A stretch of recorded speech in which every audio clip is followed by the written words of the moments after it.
Hi everyone, I'm Louis Leva, and I'm here to share my thoughts and life experiences so I can help you on your journey. Good morning everyone. This is episode 11 of the Louis Leva podcast. I say good morning, it may be afternoon or evening when you hear this, but it's morning for me. Today I'm going to talk to you guys about how to be an effective leader, what it means to you and what it means to me. Now I'm going to start by saying, and you might hate me for this, some of my audience, but women are definitely better leaders than men. Why do I say that? Because women have maternal instincts, and they don't have such egos like men have. Let me back up for a second. There are women who have egos. There are women who probably don't care as much and should have no kids at all because they are self-centered and horrible people. But the majority of women are born with these instincts, and they excel as leaders. Let me just back up and give you guys an example. Ever since I've been a father, I've noticed that my two girls, obviously I only have two girls, they are born with these instincts to take care of their dolls and take care of their babies. And they nurture them, they love them, and they seem to always put their interests and their needs first. And that's one of the first principles of being an effective and a great leader. And that's putting your organization, your family, your loved ones, putting other people before your own interest. The reason why you want to do that is because when you're a leader, you have to make decisions for the greater good. You have to make decisions that are going to impact the lives of other people and not just your own. Obviously, in our world, we come to understand that a lot of our leaders, a lot of our elected leaders are not like that. They appear to be that way on camera, on TV, but they're really not. Most great leaders don't get paid for what they do. Most mothers don't get paid for what they do. And that's why I feel that women are so effective in this position. Now, when women were entering the workforce in the revolution, in the 60s and 70s and 80s, they were looked upon as kind of like the inferior working class. But soon, everyone came to find out that they're actually better than men at most jobs, if not every job that they were putting their mind to. And that's not with the exception of being a CEO or being a president or being a leader of an organization and going out there and just showing men how it could be done better. I do feel that women are born with better organizational skills and definitely have that nurturing thing down packed. But we can take a lot away from how women are with their families and with their groups. First things first, guys. I mentioned it just a little while ago. Leaders Eat Last. It's a great book by Simon Sinek that I read a while back. And in the book, it explained that if you want your organization to take care of you and always have your best interest in mind, they have to know that you care about them. You have to, in essence, make sure they're making money before you make any money. I took this to the heart. When I opened up my company, I stopped selling real estate. Now, you might think to yourself, like, well, you're a real estate broker. Why would you stop selling real estate? Because at that moment in time, what I felt was best was to nurture and care for my agents, which meant I was not going to be their competition.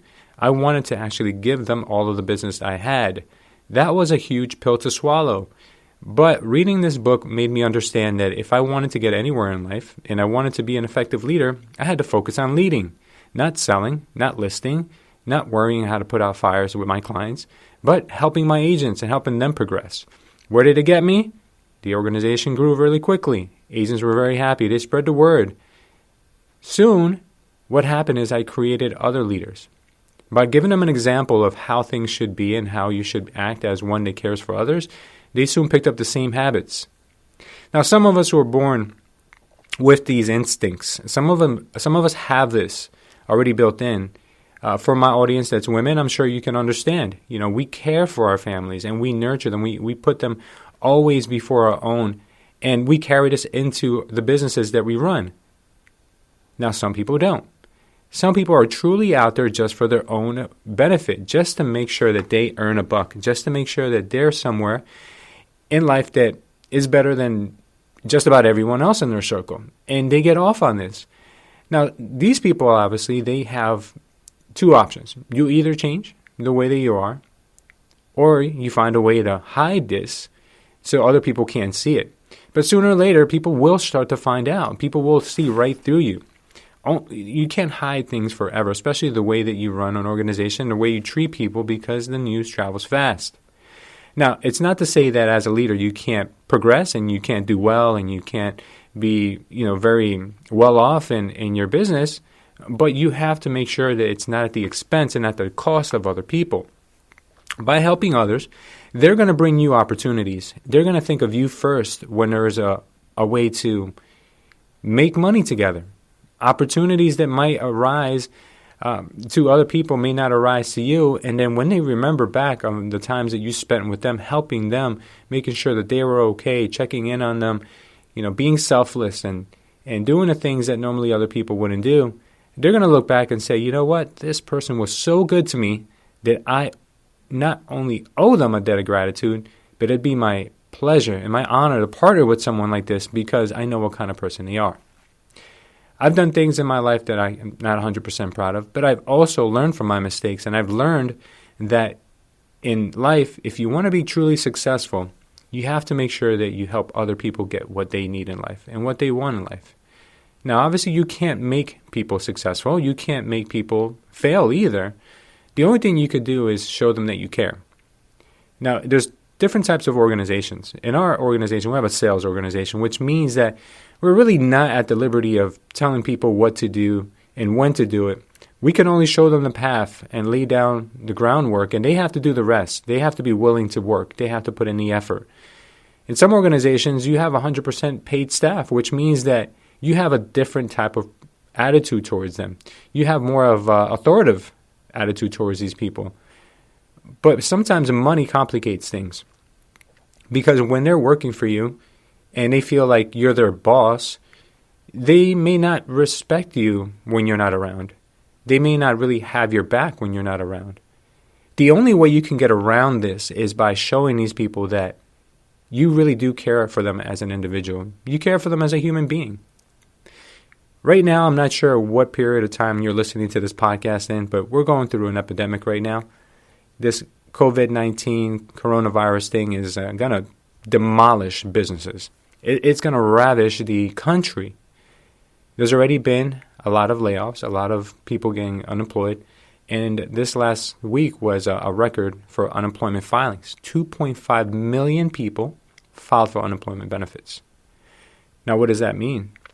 That means that business owners had a very difficult decision to make last week and the week before that. Either you continue to pay these salaries without people working and face putting yourself out of business and your family's life in jeopardy, obviously, by not being able to provide for them, or you let go of your one employee, your 10 employees, or maybe you have 100, 200, 1,000 employees that you have to let go. This might be some of the hardest decisions that you've ever had to make, because as a nurturer, as a leader, it's not in our DNA to let people go. It's in our DNA to fix people, to help people, to be there for them when times are tough. Right now is going to be a time when true leaders are really made. Right now is a time to rise to the top and show people that you care. If that means you have to let them go because there's no other financial way for you to support them, then make sure they understand that.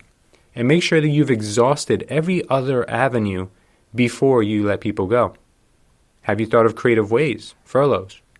Maybe adapting to a different schedule, cutting a day off of everyone's schedule. There's a lot of different things you can do. Maybe it'll take a pay cut. Interesting story I heard last night. There's a business that very successful business. I'm not going to mention what kind it is. They have about, I would say, 100 employees. Now, these 100 employees, some of them have been let go. Most of them have been let go. But they were given the option.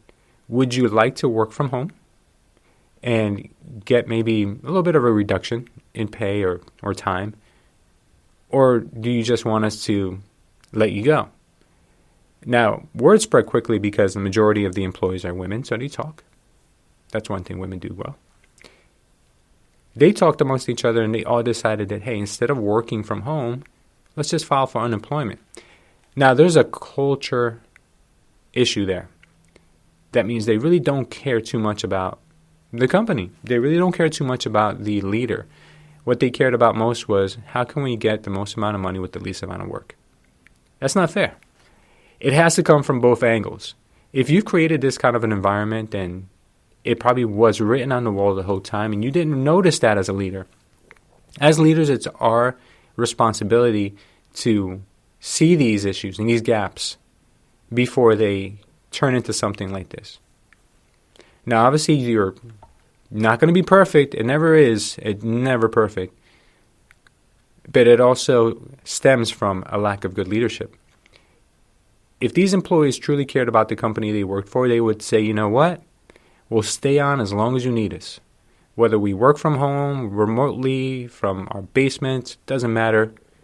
We'll here with you until we would come back. Now, if I was that business owner, if I was that leader, when things blow over, and they will, the economy always recovers, I will really think back about who was with me and who wasn't. And I'd probably hire all new people if I had to. And maybe there's a few good characters in that bunch, and I'd keep them, and I'd promote them, I'd elevate them, and I'd start fresh with the ones that didn't have the company's back. I understand there's a lot of people there that have kids at home. Everybody has kids at home. And they would probably rather be home taking care of their kids. And that's understood. But you know what? There are very creative ways of doing both. And you don't have to do it as effectively as you were in the office. Nobody's asking you for that. Leaders are just asking you to see if there's something you can do to keep helping.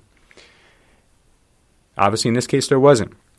So what I want to get out of this whole example is that it's not your responsibility, obviously, to change people. You can try to implement good behavior, but there are going to be instances that you're going to have to dig into and say, you know what, this is a prime example of why I need to grab the bull by the horns and just say, you know what, enough is enough. I'm going to run my crew, I'm going to run my organization, I'm going to run my family differently.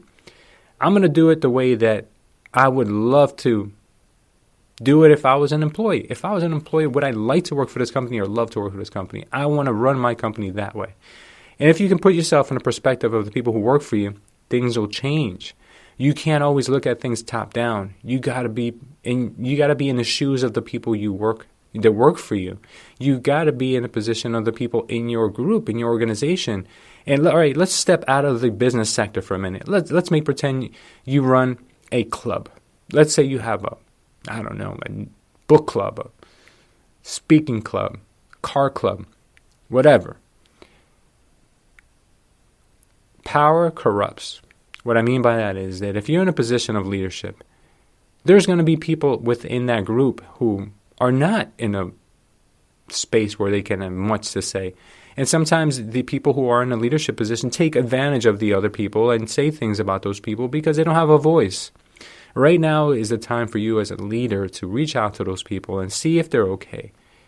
Offer guidance, offer assistance.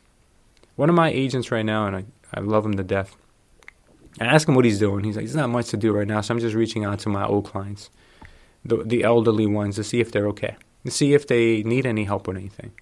This man is a leader. He is a leader whether he knows it or not. He's doing everything that he's supposed to without anyone telling him. My hat's off to him. I wish I can be as effective a leader as this young man is right now. I learned something from him. That's my message for today, guys. We're talking about leadership. This is episode number 11 of the Lewis Leva podcast. Remember, guys, leaders not necessarily have to be born. You don't have to be a woman to be a great leader, even though a lot of them are. You just have to care. Good book that I mentioned today, Leaders Eat Last, Simon Sinek. Pick it up. I think you'll enjoy that read. If you guys enjoyed this podcast, please don't forget to leave us a review. It would mean a lot to us. It'll help us grow this channel. Let us know what you think. Thank you guys, and we'll check you next time. Bye-bye.